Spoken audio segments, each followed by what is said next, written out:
The papyrus, put it on my table every month. I don't wanna be sad. Don't even try to hide it. No, I don't wanna lose it. And you say how it is, it's so inviting.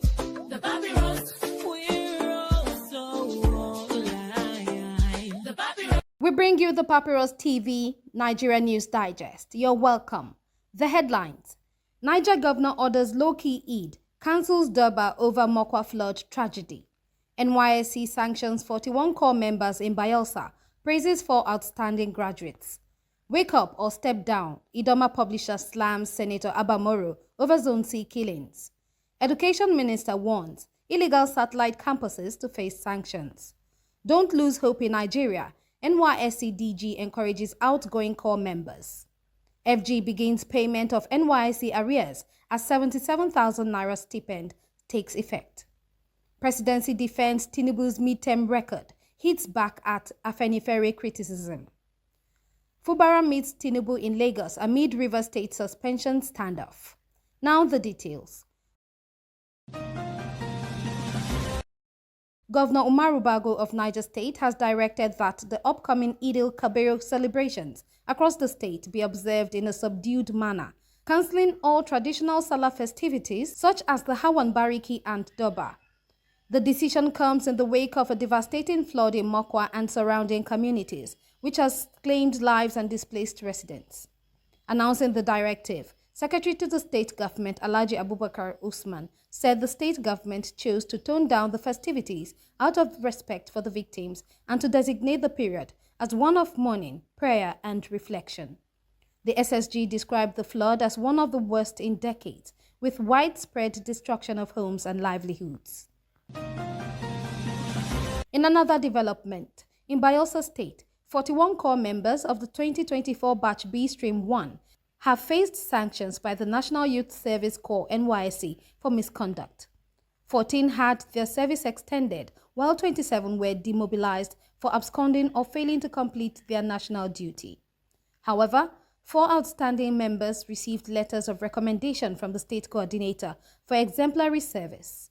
NYSC Bayelsa State Coordinator, Mrs. Okbalifo Obiageli Charity, made the disclosures at the low-key passing out parade on Wednesday. She urged departing corps members to remain good ambassadors of the scheme and to harness the skills gained during their service year. She also advised them to avoid night travel and use designated motor parks for safety. Progressively, Daniel, publisher of New Issues magazine, has publicly criticized Senator Abamoro for what he calls weak representation of Benue South Zone C amid unrelenting killings by headsmen. Writing from London, Daniel accused Moro of ignoring the security crisis ravaging Idoma communities, where farmers are increasingly abandoning their lands out of fear. He lamented the senator's focus on PDP party matters rather than pressing security issues and called for urgent intervention from President Tinubu. Warning that the senator's 2027 re-election depends on improved advocacy, Daniel said, "Being a senator is not about sharing rice at funerals. Represent the people or be replaced." The scathing remarks have reignited public debate over political accountability in conflict-affected zones. Meanwhile, the federal government has announced a clampdown on all unapproved satellite campuses set up by federal universities, polytechnics, and colleges of education. In a stern directive on Wednesday, Minister of Education Dr. Tunji Alausa instructed regulatory bodies, the NUC, MBTE, and NCCE, to take action against erring institutions. The move comes amid rising concerns about the unchecked proliferation of satellite campuses without adequate academic or infrastructural foundations. Alausa criticized education administrators for diverting scarce resources to illegal expansions instead of strengthening existing institutions. He warned that non-compliance would result in disciplinary measures and reiterated that any new campus must receive ministerial approval via the appropriate regulatory bodies. Continuing, NYSC Director General, Brigadier General Olakunle Nafiu, has encouraged corps members not to be discouraged by the current economic hardship in Nigeria. Addressing Batch B Stream 1 members in Bauchi during their passing out, Nafiu, represented by State Coordinator Kufre Umoren, emphasized that Nigeria is a land of opportunities and urged graduates to put their NYSC-acquired skills to work. This is not a time to return home and depend on your parents. It's time to support them and build your future, he said.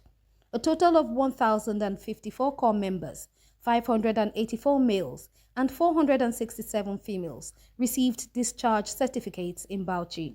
Nafiu urged them to remain resilient and pursue self-employment if necessary, while appreciating their contributions to national development. Similarly, the NYSC has commenced payment of arrears following the federal government's approval of a new 77,000 naira monthly stipend, fulfilling a long-awaited promise linked to the 70,000 naira national minimum wage. The NYSC DG, Brigadier General Olakule Nafiu, confirmed the rollout is in batches and includes both 7 and recently discharged core members. The arrears date back to July 2024, though payments only began in March 2025.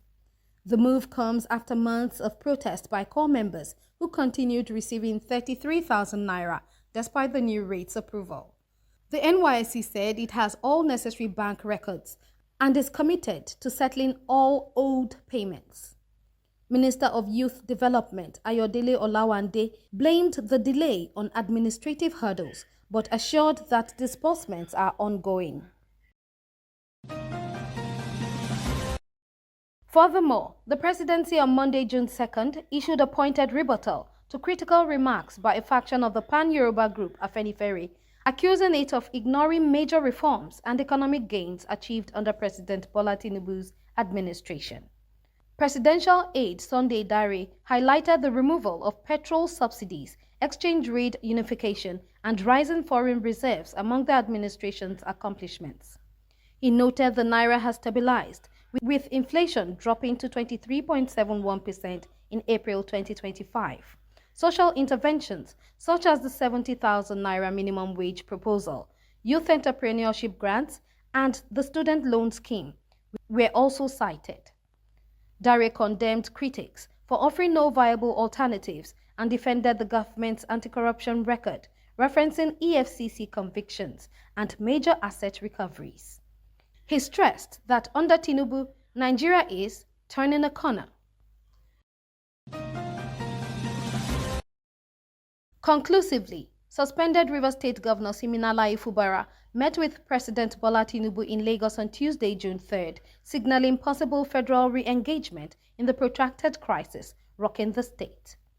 The private meeting, which occurred months after Fubara and state lawmakers were suspended over political tensions with former governor and FCT Minister Nyesom Wike, is seen as a potential step toward renewed reconciliation. Tinubu had previously brokered a peace deal that collapsed under pressure, prompting federal sanctions.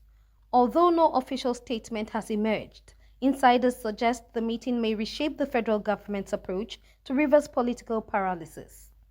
Analysts believe a fresh mediation effort could be in the works to prevent further instability in the oil-rich state. The papyrus, put it on my table every month. I don't want